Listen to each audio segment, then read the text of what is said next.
Bapak Ibu sedulurku kabeh, suatu ketika saya pernah keliling ke Kabupaten Banjarnegara. Di sana kami bertemu simbah-simbah. Setelah ngobrol ngalor ngidul, simbah itu tanya pada saya, "Mas, aslinya dari mana?" Saya jawab, "Saya lahir di lereng Gunung Lawu di Tawangmangu, Mbah. Tapi istri saya dari Kalijaran Purbalingga." Mendengar jawaban itu, simbahnya malah kaget dan bertanya lagi, "Kalijaran ini ngendile, sebelah mananya Mbah Hisam?" Lah, istri saya itu cucunya Mbah Hisam, Mbah. Wah, lah kok saya malah langsung dipeluk dan diciumi sama mbah-mbah itu. Ternyata si mbah itu santrinya Mbah Hisam yang ada di Kalijaran. Saya jadi ingat Bapak Ibu, Gus Yasin itu pernah bilang, berapapun usia kita, kita tetaplah seorang santri. Adabnya santri itu akan selalu memberi hormat kepada kiai, meski kiainya sudah tidak ada. Setelah nyumi saya, si mbah itu cerita banyak tentang almarhum Mbah Hisam.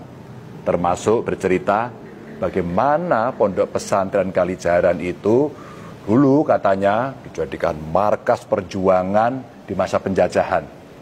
Bapak Ibu sedulurku kabeh, banyak sekali kiai yang terjun ke medan pertempuran di zaman penjajahan. Di Parakan Temanggung ada Kiai Subki yang terkenal sebagai Kiai Bambu Runcing.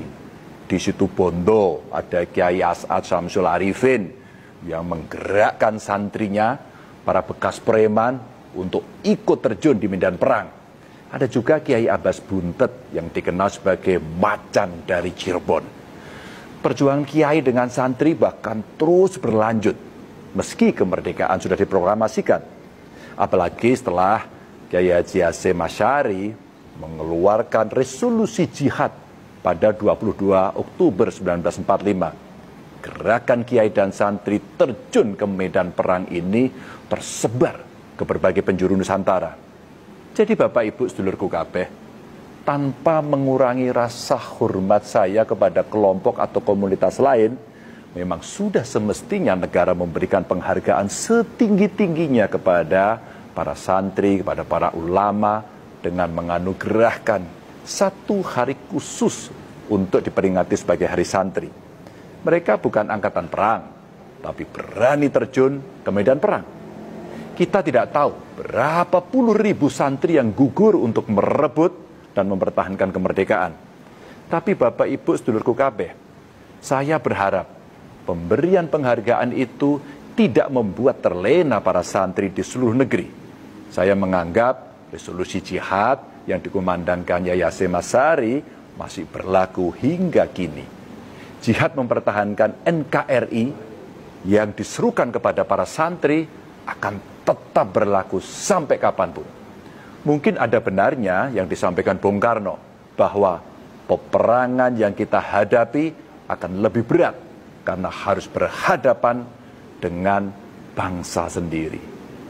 Buktinya ada sebagian dari kita menebar teror di mana-mana, menyebar hoaks dan ketakutan kapan saja, memusuhi bahkan menyerang saudara sendiri.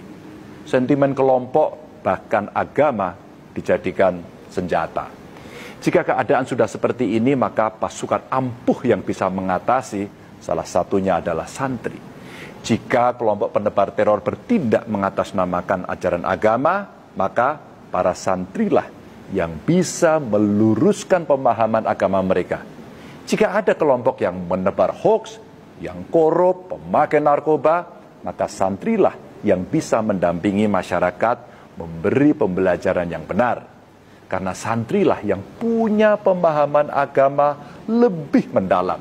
Sebagai contoh saja, ketika saya nengok pondok keluarga di Kalijaran, terlihat betul betapa padat dan khidmatnya para santri itu ngaji. Bismillahi, kelawan nyebut asmane Allah, Ar-Rahmani, kang paring welas asih ing donya lan akhirat, Ar-Rahimi, tur kang paring welas asih ing akhirat bloko. Lah ya, begitu detailnya para santri ketika ngaji. Bukan hanya pemahaman ilmu secara global yang dipelajari, tapi sampai pada level pemahaman setiap kalimat, bahkan sampai pada struktur kata. Subhanallah. Bapak Ibu sedulurku kabeh, makanya saya yakin selama masih ada para santri yang membentengi, para pengacau tidak akan mampu memporak-porandakan negeri ini. Tapi masih banyak juga PR yang mesti kita lakukan agar para santri semakin kuat. Tradisi keilmuan yang diajarkan di pondok pesantren mesti terus diugemi para santri untuk melanjutkan pendidikan ke jenjang yang lebih tinggi. Karena pondok pesantren tidak melulu harus melahirkan pendakwah atau kiai. Lawang contohnya sudah banyak. Santri jadi gubernur juga ada. Itu Tuan Guru Bajang, mantan gubernur NTB. Lalu ada gubernur Maluku Utara. Sekarang itu juga santri, Pak Abdul Ghani Kasuba. Yang jadi menteri banyak. Bahkan Gus Dur itu santri. Bisa jadi presiden. Santri juga berhak kok jadi dokter, jadi ahli nuklir, juga pantas saja. Mau jadi fisikawan atau bahkan jadi astronot juga boleh. Jadi menurut saya rasa-rasanya kok perlu kita perbanyak kerjasama antara pondok pesantren dengan perguruan tinggi manapun, bahkan dari mancanegara sekalipun.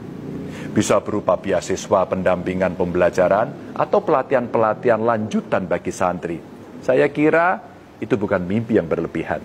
Bahkan dengan segala tradisi keilmuan yang santri jalani, saya bermimpi negara kita jadi pusatnya ilmu. Bukan hanya ilmu keagamaan, tapi juga bermacam ilmu pengetahuan. Segala prasyarat kita punya, semangat sudah ada. Sekarang zaman sedang menimbang seberapa keberanian kita untuk merealisasikan. Dan saya yakin para santri mampu jadi penebar keberanian menuju mimpi itu. Selamat Hari Santri, tetap semangat dan terus jaga kewarasan.